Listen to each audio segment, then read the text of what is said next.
Ryan, over to you to do the Hello, introductions. thank you. Hello, everyone. On behalf of DAMA International Data Executives and Leaders, DAMA Ideal, I'm delighted to welcome you to another session in this ongoing series of executive briefings and webinars designed specifically for data leaders around the world. Today's session is entitled Signal or Noise: AI, Geopolitics, and the Future of Data Leadership. As many of you know, we're living through a period of unprecedented change. Advances in artificial intelligence, growing cybersecurity concerns, increasing regulatory scrutiny, geopolitical uncertainty, and the rapid spread of misinformation are all reshaping how organizations make decisions and manage risk. For senior data leaders, these challenges are no longer peripheral issues. Data has become strategic infrastructure, fundamental to organizational resilience, innovation, governance, and trust. That's why we're especially pleased to have today's guest with us, Stuart Bond. Before introducing Stuart, first allow me to introduce our moderators, who are all leaders in our DAMA Ideal group, and that stands for DAMA International Data Executives and Leaders. Peter Aiken is president of DAMA International and a professor of data management at Virginia Commonwealth University. Hello, Peter. Good evening, everybody. Robert Lutton is a vice president at Sandhill Consultants, joining us from Toronto. Hello, Robert. Hello, Ryan. Good morning, good evening, and good afternoon. There you go, better. And I'm Ryan Smith, a data leader with experience spanning Nike, Amazon, healthcare, automotive, and electronics. Our featured speaker today is Stuart Bond, Vice President of IDC's Data Intelligence and Integration Software Service. His core research coverage includes monitoring emerging trends shaping data movement, ingestion, transformation, mastering, cleansing, and consumption in the AI era. Having worked in the IT industry for over 30 years, from early experience in database and application development through solution design and deployment to strategic architectural consulting, Stuart has worked through significant changes in the IT industry.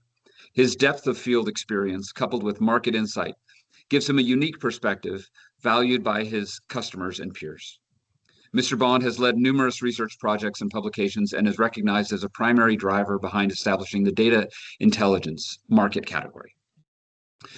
Prior to becoming a market and industry analyst in 2011, Stuart spent 10 years with IBM as a master certified IT architect, consulting on information management and middleware strategies and delivering integration solutions to customers worldwide. Today's discussion will examine 4 areas that are rapidly rising to the top of executive agendas: AI governance and regulatory readiness, cybersecurity resilience in an increasingly volatile global environment, the growing impact of misinformation on enterprise decision-making, and perhaps most importantly, how organizations can rebuild and maintain digital trust. So rather than focusing solely on technology, we'll be exploring the broader forces influencing the decisions that data and AI leaders must make today and how organizations can prepare for what comes next. We strongly encourage attendees to submit questions using the questions and answers feature in the Teams meeting, which will allow you also to vote on questions submitted by others. And we will try to get to as many questions as possible throughout the session and at the end. Stuart, thank you for joining us and sharing your perspectives with the DAMA community. Thanks, Ryan. Thanks. It's a pleasure to be here. And as DAMA members, if you look in the back of the DIMBOK 2, you'll actually find my name as a contributor. So I have some history with this community and appreciate all it does and have a lot of respect for for everything that DAMA does. So a lot of the discussion today is going to be based on IDC research. And if you're not familiar with IDC, we're one of the primary research advisory firms that's out there in the market. We do a lot of focus a lot on the vendor community as well as on the end user community, but we essentially track markets across everything from telecommunications to hardware to software to services. And a big part of what we do is we track how big those markets are. We forecast how big those markets are going to get. And in that work that we do, we also do a lot of surveys of the end user community. We understand trends, we understand what's going on. And so a lot of what we're going to talk about today is coming from some of that research work that we do and some of those surveys that we do. And I will tell you that since the middle of March 2020, You can probably guess why. IDC has been surveying the IT buyer market globally almost monthly. Initially it started every 2 weeks because we're trying to measure how the global pandemic was impacting IT spending. And then as that got under control, it kind of shifted to monthly. And now I think we're running them every couple months. But essentially, we've been measuring sort of the impacts of events in the world, of things that are going on. So initially, as I said, it was focused on the pandemic, it then switched to supply chain management concerns, inflation. It then switched to some of the early problems that we were seeing as the war in the Ukraine broke out. Some of the measurement about in terms of how that was potentially going to impact IT spending. And then when ChatGPT came out, we've been asking a lot of questions about AI. And we've actually got some really great data today that is from the beginning of this year, which actually gave us a really good indication of how the war in the Middle East was impacting IT buyer spending. We'll get into that today. Just want to give you the background on where that data is coming from. So, apologies, getting over a cold. I don't have any charts to show today. This is all going to be conversation, and I'm certainly welcome questions, and I certainly welcome my co facilitators here to jump in on this. So let's just start by sort of talking about the moment data management became strategic infrastructure. And it's a question worth putting to this virtual room at the outset. When did data management stop being a back office discipline and become a board level imperative? The answer, based on IDC's most current field research, is that it happened faster than most organizations realized. And it's been a confluence of forces in 2025 and 2026 have really made apologies, have made it irreversible. Geopolitical instability. Apologies, I'm gonna pop a cough candy in here. That might help. Yeah, that's right. So, okay, so we've all been there, right? So, but just to kind of come back to the point, it is amazing how data management has moved from being this back office initiative to be one that is front and center in boards. We're all seeing that, and it has accelerated, that kind of awareness. And I'm wondering if maybe that might be something to do with AI and its Yep. ability to kind of persuade the board members about, hey, AI can solve all your needs, which I don't think it can, but it may be certainly part of the trades that are getting that message out. So that might be one of some Yeah. very interesting hearing how this happens. Absolutely, Robert. And we'll get into that because AI is a primary driver here. So geopolitical instability, absolutely. And the acceleration of agentic AI into production at a growing crisis of information trust have collectively elevated data management from operational support to something more fundamental. And that's the infrastructure on which enterprise resilience, AI outcomes, and organizational trust now depends. From those monthly surveys that we've been doing, we call it the FIRS survey program. So if you hear me refer to FIRS, that's what I'm talking about. It gives us an unusually clear window into this shift. In February of this year, the wave was conducted as the war in the Middle East broke out, meaning we captured sentiment before and after a major geopolitical shock in real time.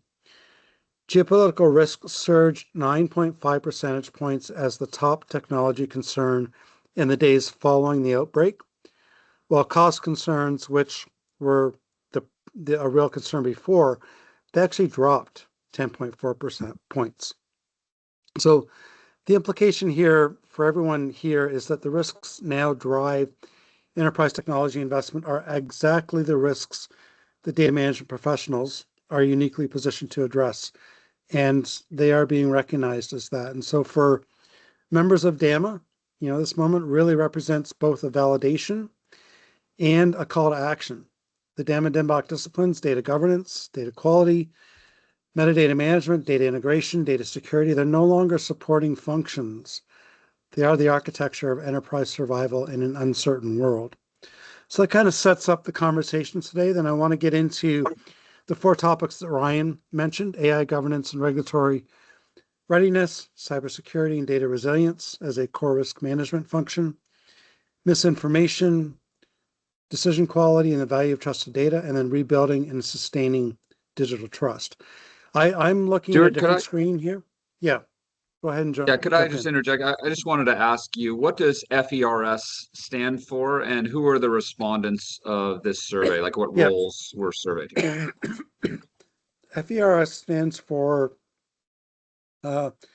Future Enterprise Resiliency and Readiness. No, Future Enterprise Resiliency Spending. That's it. And it is worldwide. It's worldwide, and it typically it's sent out to director and above IT decision makers. So people that are, and occasionally we have some business people in the business that have some sort of alignment with IT will also be part of that panel that we are surveying. Thank you. Does that help, Ryan? Yeah. Typically, the end counts are anywhere from, I've seen them in the low 700s to above 1,000. So very large sample size and very representative of what's going on. As I mentioned, I'm looking at a different screen. So if questions are coming in, I'm certainly happy to if someone can We'll pull them moderate the out. questions for you, Stuart. Uh, We'll moderate the Thanks. questions for Unfortunately, you. so far, everybody wants to know if you're sharing PowerPoint slides, and no, you're not. So No, I'm not. sorry, I'm everybody. not. No, Yeah. I No, was it's more interactive. yeah. So let's talk about AI governance and regulatory readiness, which is really kind of, it's the validation you've been waiting for. A number that should resonate with you deeply is that 46% of organizations worldwide now identify data readiness as their single top priority for AI in 2026. And I can tell you in 2025, AI infrastructure was the top priority. Data was the 4th highest priority. I don't think we've solved all the infrastructure problems in a year, but I think what people have realized that really in order to really scale AI, that data is the bottleneck. And this is really what we're seeing. It's not model selection, it's not infrastructure, it's not budget, it's data readiness. And this is the field that's confirming what data management professionals have argued for years, right? AI is not failing because the technology isn't good enough. It's failing because the data foundation underneath it isn't ready. And this research that we do, it's unambiguous. 52% of organizations report that more than half of their AI projects are delivering measurable business outcomes. You've seen other numbers from MIT and other places. The research we've been doing, 52% say it's working, but scaling those outcomes is constrained. And it's constrained by data quality, governance gaps, and integration complexity, which really says that AI success, it's now a data management problem. It's not a model problem. It's not, there's obviously there's still some skills problems that we're dealing with, but it's that data management. I think the big piece is just in data governance, and it's where the urgency lies here. So despite it being the top AI bottleneck, AI governance ranks as the lowest AI investment priority at only 38%, trailing data architecture, infrastructure, workforce readiness, and platforms. And organizations are deploying AI faster than they're governing it. And so that gap is widening. We're projecting, IDC projecting that the number of AI agents worldwide will exceed 1 billion by 2029, approximately 40 times the count that we have right now in 2025. Each one of those agents, it's an autonomous software entity capable of independent action, data access, cascading failures across, if the data is not good, the failures are going to cascade across interconnected systems. And the data management implications are profound, right? Agents require data inventories, they require data lineage, they require those access controls, they require quality thresholds, audit trails. And all of these are a lot of things that organizations haven't built yet. I know in other survey work that I've done, it's funny because they say that the biggest problem they have right now is gathering all that intelligence about their data. And yet investment in metadata management technologies is really low on their list. So it's just, why do we have this dichotomy? Why do people not understand it? And so I think that's, it's kind of a key point here, is that even though this is a problem, we still don't see organizations spending the time and effort on it that's needed. So, Peter, I see you've got a hand up. Is that because there's a question out there?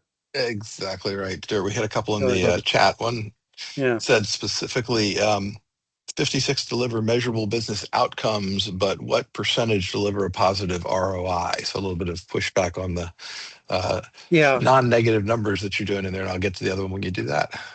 Yeah. I can't say. We asked about measurable business outcomes. We didn't ask about full ROI. And when you ask a question in an internet-based survey, measurable business outcomes, a lot of that is up to the interpretation of the respondent as to what that means. So it could mean ROI. It could just mean, hey, we're seeing improvements in cost, we're seeing improvements in revenue, we're seeing improvements in productivity. It could be any number of those things. I don't think we have an explicit number about ROI, and that's why it might differ with some of the other numbers that you've seen out there in the market. Super. A couple more questions real quick. One of them, Yep. talking specifically about, did the data drive the fast pace about drones? In other words, all the activity that clearly has gone into the drones area, causing that to gain more attention through that. In other words, it's kind of hard to make drones fly in formation if the data ain't correct. Right. So that's an issue on that. The other question, well, again, you go ahead and hit that one. Any impact in drones in there is the question. That's probably something that someone from IDC who focuses on the defense industry would be better to answer. But I think it's like any AI technology. If the data is not right, it's not going to work properly. It's not going to make appropriate decisions. It could go to the wrong place. It could If do I the played wrong the betting thing. markets, I would say that it would be a good bet to bet that at least one or more drone formations over the 4th of July will fail miserably in front of very public ways. Yes. And Peter, just Another question. Yeah, go ahead, yeah, I Bart. was going to say, Peter, I was just to follow up on that other question. Stuart, when you talk about 56%, IDC has recommended or recognized that 56% are delivering measurable outcomes. That means 44% are not. I know. Yeah. Uh, does that mean that 40%, 44% are doing it but haven't received that value, or are they still in a pilot phase? Was there any kind of distinction between the two? It would have been so. We typically screen people out that are not. If we've got questions specifically about AI, Yeah. if they've said they're not doing anything in AI, then they get kicked out of the survey. Okay. So theoretically, that 44% would be companies that are doing something with AI. They just haven't seen any business benefits yet. Now, they could be still in pilot production or pilot mode. They might Right. not be in full production yet. I think a lot of organizations are definitely experimenting and have AI in pilot phase. But as you say, scalability, how do they scale it? When they have these issues of data governance, data quality, and structure, that's going to be their kind of number one issue that we're hearing Yeah. as well. Yeah. There's another question about, is AI is not AI more focused on unstructured data and related processes? How come the existing data governance models can work if they were not tackling this type of data before? Do we need a new foundation here? Yeah, Kind that's of a great a question. So dissertation style. yeah, absolutely agreed, right? There's a lot of focus on unstructured data in AI because of LLMs and what they can do.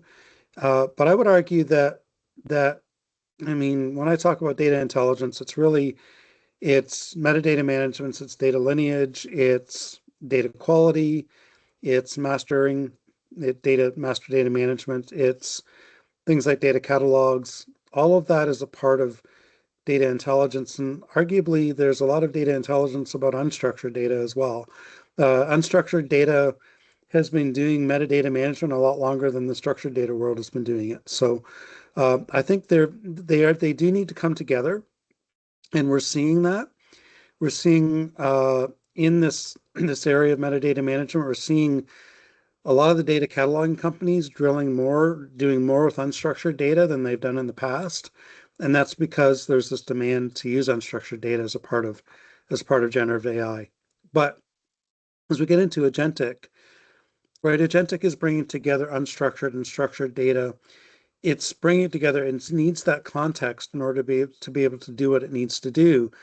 And for me, context is not just the data, it's not just the business context, the data about the business and what the business does to make sure that, whatever actions are being taken are based on the values that the business is providing, the enterprise data, but also needs to be making sure that it's got the context about the data itself to make sure it's using the right data at the right time for the right reason and with the right model.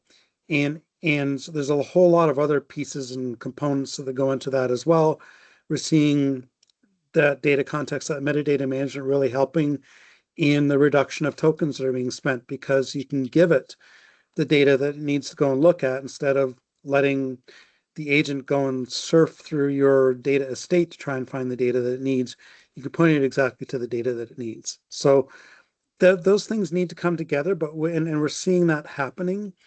But I still think there's a lot of work that needs to happen there to gel those, to really make those things work together. Even though it's happening, they're still kind of treated as two separate things. So I would Stuart, agree looking with at that. this research, yeah, looking at this research, the structured data around revenue forecasting and it seems to be significant, right? With these conflicts and companies having a lot of uncertainty about what the future will hold in light of the Iran war and other things. Is that where you're seeing structured data continuing to play a big role? Is that one example of structured data still overshadowing some of the unstructured data that comes in as well? I think that's probably a good use case. I would argue that, I mean, it's not that the structured data isn't valuable anymore. That's where your business transactions happen. That's where your interactions happen. That's where your all the data about the people, places, and things that you care about the most. A lot of that exists in structured data. Yes. The unstructured adds a lot more. I don't know. I'd say it adds a lot more color and sort of additional relevance to that structured data. Certainly, when you start talking about interactions and customer experience and that sort of thing, certainly that comes into play a lot more. And I think that just on looking at some of your notes here, Stuart, uh, most people may not have heard of the DORA Act in Yeah, Europe that is coming, and you make a prediction that DAMA is probably going to have to focus more on that. Could you maybe elaborate on that? Because I think that's important for the community to understand where things are going. yeah. So in the research that I did, and by the way, I used AI to do this. We have a capability at IDC that lets us go through our corpus of data and publications, and when I put in the parameters of what I wanted to talk about today, it found some publications on the importance of something called DORA. It's the EU's Digital Operational Resilience Act. It's really focused on, I believe, focused on the financial services industry, but it's a really clear signal as to where cross-industry regulation is heading. It's a preview of that. So DORA mandates continuous operational resilience. Third-party ICT, this is technology market, risk management, mandatory incident reporting, and board-level accountability for data and technology risk. So it's beginning as a European financial regulation, but it's already being replicated across jurisdictions and industries globally. You said So, the key words there, executive accountability, right? Because that executive is what will get accountability. their Yeah, attention. Exactly. absolutely. Absolutely. Yeah. So So it's we moving. Yep.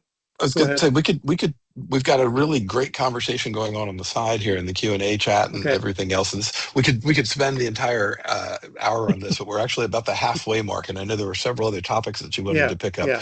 First of all, thank you for the great feedback on how important DAMA is. It's always great to hear other people are perceiving that, and you're certainly an unbiased analyst at this point. We'll take the thanks on that. But how does this then turn us towards cybersecurity and data Yeah. resilience in that context? Yeah. Absolutely. So across every region and industry we did a survey in April 2026, 1009 IT leaders, security, resiliency, and compliance all ranked as the single most budget protected category worldwide. At worldwide at 34.8%, so 35%, and in North America 42.4%, so almost 43%. And this is really, you know, almost every other technology investment is facing scrutiny. Security and resilience spending is untouchable. What makes it directly relevant to DAMA is that what sits underneath that security investment is data.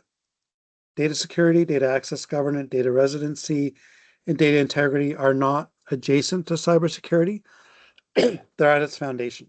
You can't really secure what you cannot see, catalog, and govern. And every cybersecurity dollar spent without a corresponding data governance investment is building, I would say, on an unstable foundation. In fact, Ooh, I like that. at, Yeah. at IDC Directions this year, I joined forces. That's our annual conference. I joined forces with my colleague who does data security, and I said you can't do data security without really good intelligence about your data. But saying that, I think there's still a huge gap between those two things. I don't think there's enough data security um, solutions that are leveraging data intelligence. And Stuart, would you say sorry, I that would there's also say, Robert, that okay, yeah, we've had, I have more conversations with chief data officers that are being brought into the security conversation, and I've had conversations with CISOs, chief security officers, that need to learn more about data. So, Robert. and no, it's okay. I'm just not to bring back a discussion we just had, but would you see that, or would you sort of visualize or understand that data governance is perhaps a foundation or one of the foundation pillars of cybersecurity that needs to be addressed? Yeah, I mean, it's. I think we talked about data governance being critical to AI. It's also critical to cybersecurity, and and as you know, I can say that I talked about earlier. We had that first survey that we did at during the early weeks of the Middle East war, and it captures the first wave of organizational response to a major geopolitical shock, and within that, cybersecurity and cyber resilience became the immediate top investment priority for all 5 industries that were surveyed. But it didn't stop at Um, defense spending. They began in redesigning architecture, cloud security, multi-region backup are being accelerated, um, followed by supplier diversification energy resilient infrastructure, and resilient connectivity, which is really a structural shift. But I'd say the one thing that came into play here is data sovereignty. It's now an enterprise risk management discipline, and it wasn't before. And that kind of comes down to data governance. Where's my data?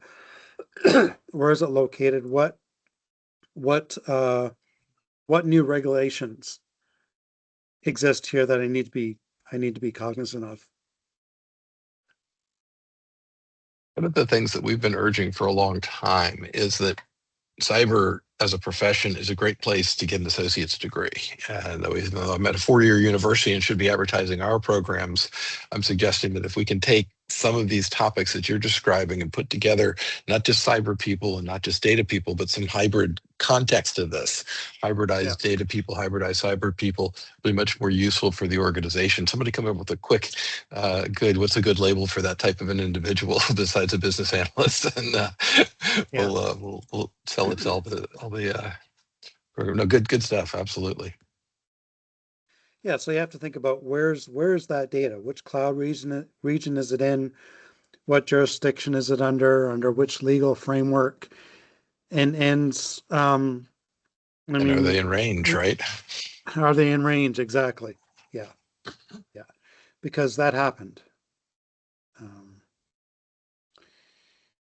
It's apparently gotten people's attention, as evidenced by Yeah, watching where the money's moving, which is what you do. absolutely. Yeah, yeah. So I think the key here really is that resilience. It's not an IT infrastructure problem with a data component. It's a data problem with an infrastructure component, right?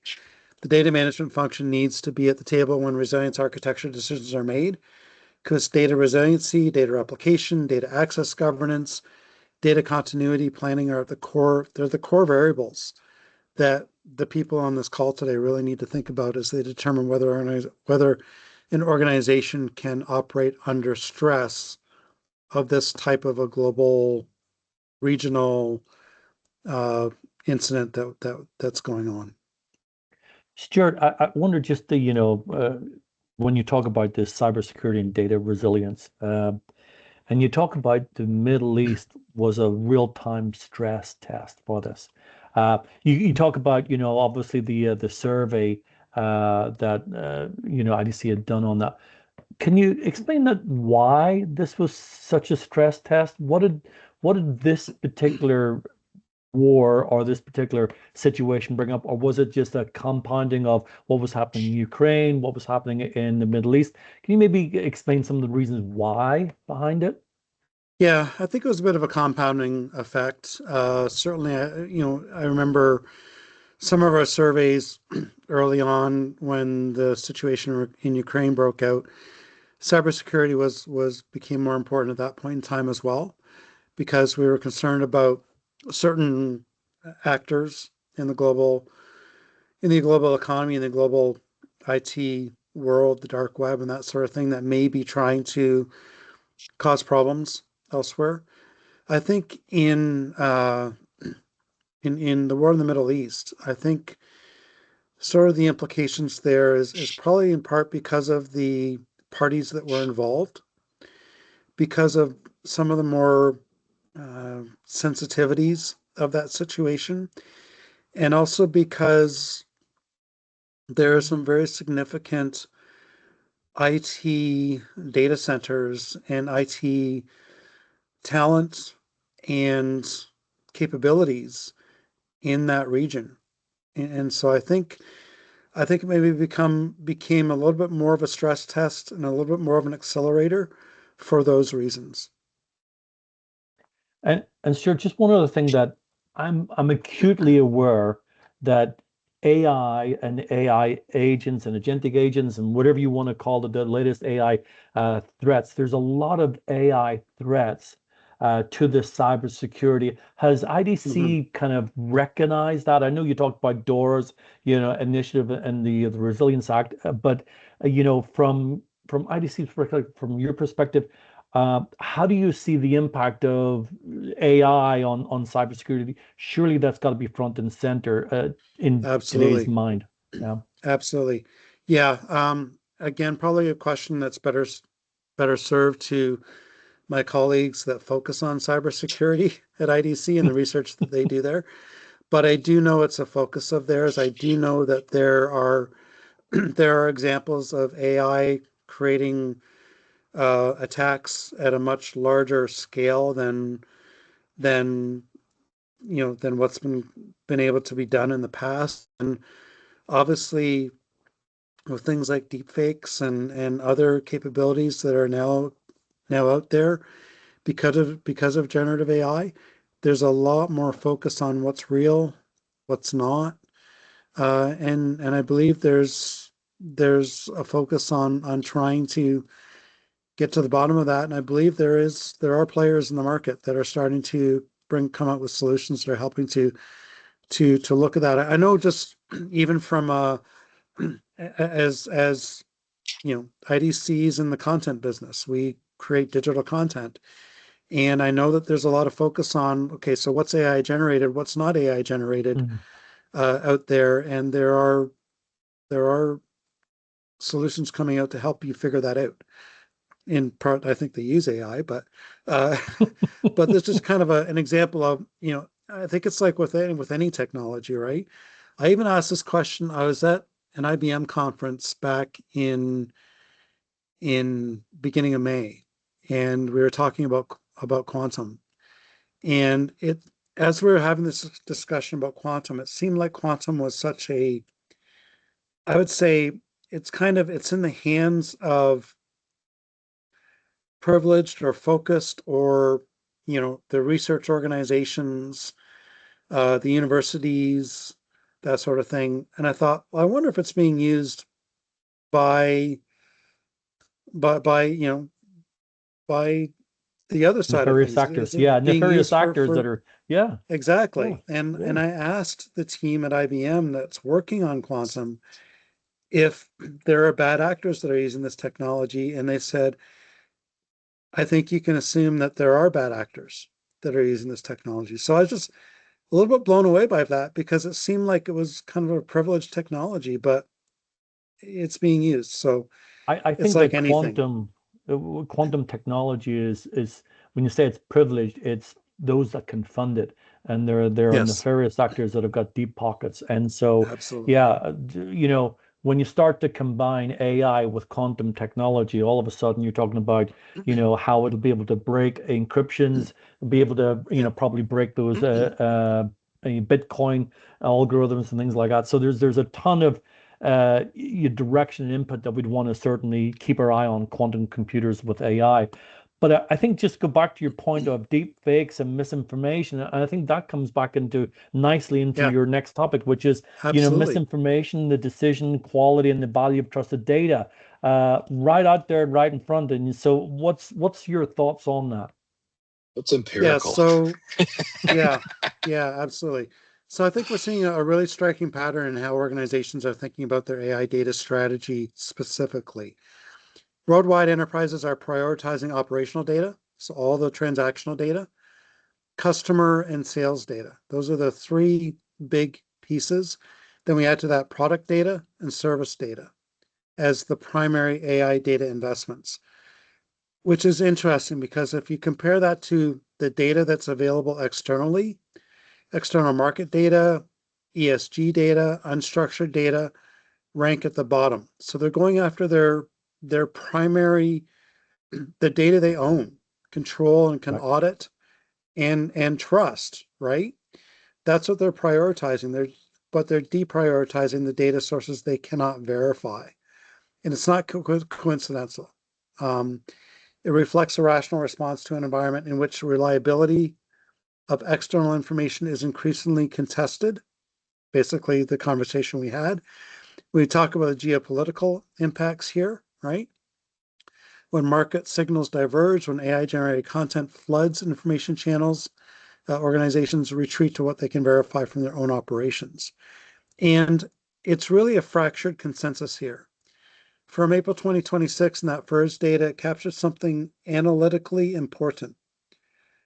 Worldwide confidence in GDP forecasts fell sharply, not because everyone became pessimistic, but because both upside and downside expectations rose simultaneously. That's interesting. Think about that. Yeah. Upside and downside expectations rose simultaneously. Yeah. We kind of describe this as a weakening of consensus rather than a directional shift. When external signals diverge, decisions must be grounded in internal data of demonstrably, sorry, that's a hard word to say, Demonstrably. Yeah. Yeah. demonstrably high quality, which is precisely why data quality, lineage, metadata, it's the at 45% top data investment priority in a survey we did in February 2026, right? These are not technical niceties. They are core to decision infrastructure. They're core to providing that context to not just analytics, but also to agents as we start letting agents work with our data. And we really need to lean back on that in this high uncertainty environment. We really need to lean on the things that we know and trust, but we also know data quality is still a problem. And I think everyone in this call can attest to that. And so we really need to focus on that and get that to a point where we at least know how clean or dirty our data is. I'd rather know what the data quality score of my data is rather than being worried about, can I get it to 100% true, pristine level? You're never going to get there. It's better to know what that quality score is rather than trying to achieve perfection. I'll give Stuart, a does quick some of tip. this relate Yeah. Does some of this relate to the high stakes nature of agentic AI and automating decisions? That the stakes are higher now. If we're not playing around with it in pilot, we're productionizing, and we may be automating significant corporate decision making. We need to be able to rely upon the underlying data rather than chase new features and more peripheral shiny objects. We need to be Yeah, reliable at the core. Is that part of what's happening? absolutely. Yeah, absolutely. And there's all kinds of examples out there in the market, or not in the market, but in the news of organizations that have let an agent make a decision about something that was incorrect data, was untrusted, unreliable data. And it resulted in some really significantly bad decisions and significantly bad outcomes. And that's where what I talked about initially, those pilots that we've been playing with, they work great as a pilot. When you start to scale that, you need access to that data, and you need to be able to trust that data and know that it's the right data. You not only need to have access to it, you need to make sure that it's the right data and that the quality levels are there and that it's being used appropriately, right? Where there's also examples of these agents using confidential private information that they shouldn't have used, releasing that to the public. And so absolutely, Ryan, that it comes back to that for sure. And So that's why we need to lineage, trust that. traceability, explainability of models, all of that. Yeah. All of that comes Yeah. into play. Yeah. Thank you. Yeah. So I think there's I know that, yep, yeah, I know that we're kind of 15 minutes away. Peter, we getting got some close. really good questions that are coming through the chats as well, especially related to AI ownership and whatnot. Do you want to take maybe one or two and then we can go on to the Sure. fourth topic The for, trust gap. Yeah. yeah, the trust gap. Yeah. Peter, do you want to try and see which one or Oh, I was I gonna got let you pick it, Robert, but so no, well, this one came up from lots of good ones. one of the people. Yeah, there there are lots here, but this client or this particular person would like to ask a question related to the ownership of AI. Who Hmm. inside the organization is actually assessing the risk when agentic AI creates something wrong? A committee or a specified owner? Like who's got responsibility for that? Ownership and responsibility for agentic AI? That's really the question there.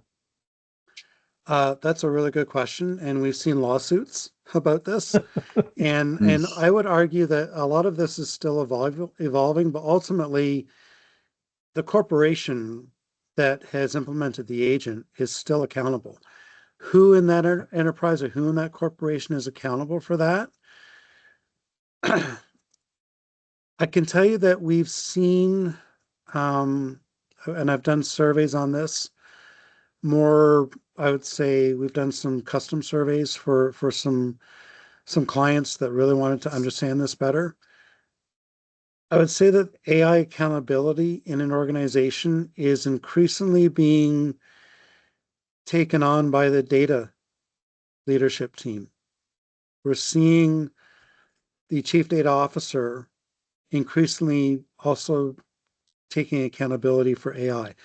There are some chief AI officers, there are some AI leaders, there are some AI centers of excellence at the top of that, which would be some sort of executive that would be involved in that.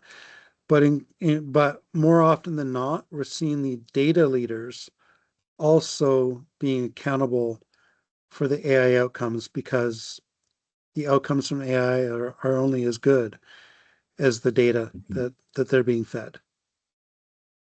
Just real quick, but a court in Germany at the district level found that Google is responsible for the AI portion of it. And Google itself has said that it's 93% accurate. So now they're asking about accountability for that 7% of errors that are now belonging squarely on Google's head, as you indicated, Stuart. Yeah. Yeah. There's a great Air Canada example. That's always one that comes up. An agent gave someone a discount on a flight because they thought it was available. Right. We've also heard about, even internally, someone asking an agent, which was going against the HR database, about a policy. It made up a policy that didn't exist, and the employee got a whole bunch of time off, paid time leave, that really didn't exist. So Yeah. Well, actually, I mean, how aptly that it comes into that final point, which is rebuilding yeah, and sustaining digital trust.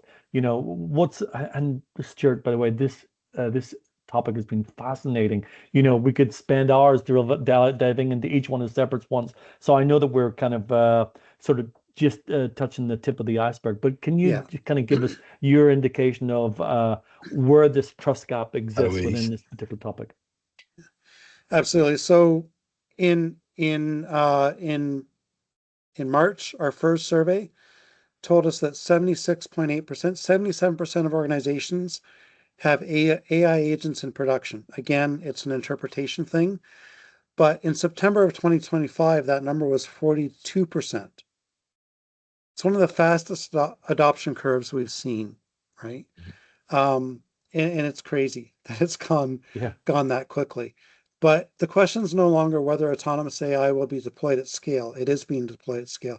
It's whether the data infrastructure underneath is trustworthy enough to sustain that scale safely. This is a great moment for DAMA and the professional members here, right? It's a field, it's what you've been building toward. Every discipline in the DAMA DIMBOK exists at some level to make data trustworthy. Data quality ensures accuracy. Metadata management ensures discoverability and context. Data lineage ensures traceability. Data governance ensures accountability. Data security ensures integrity and access control. And in the agentic AI, right, these disciplines are the trust architecture of enterprise AI. They should be the trust architecture. So what it really requires in practice in operationalizing agentic AI trust needs to be explicit about a trust architecture. Agent discovery and registration, knowing what agents exist and what data they touch. And we're seeing solutions coming out in the market, AI governance solutions that are connecting the data to the agents to the models. That lineage is now starting to include the applications, the agents, and the models, not just the data. Just like we had lineage saying, here's where data in this dashboard came from, here's where data these agents are using came from. Pre-deployment validation, testing agents in controlled environments before they act on production data, and that's critical. Whether you're going to use test data, whether you're going to use synthetic data, need to trust those agents at scale. Continuous runtime monitoring with immutable audit logs. They need to be there because those audits will occur. You need to answer those questions. You need a record of what agents did and what data they accessed.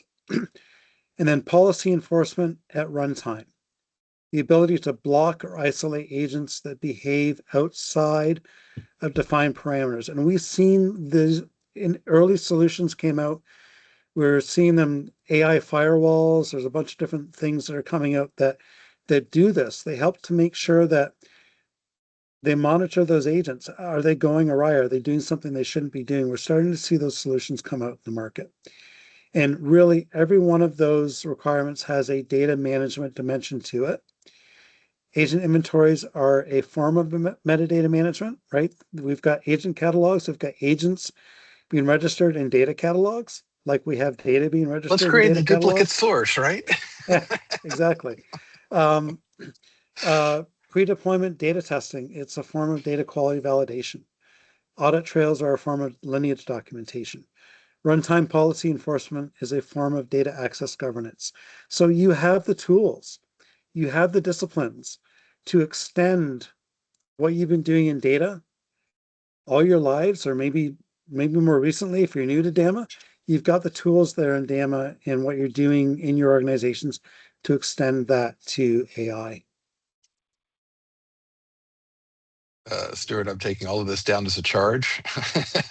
So thank you. Absolutely. It's great. Absolutely Absolutely. fantastic. It's I, clearly that we need yeah. to do some reactive work around some of these areas. And one of the reasons we put these affinity groups together to do this was to actually put people that are like-minded wanting to get together in order to do this. If any of you that are on the call or watching this at some later date want to get together and talk about this, I can walk you through the process of what it goes through. Gosh, Robert and Ryan, how long did it take us to form the affinity group here?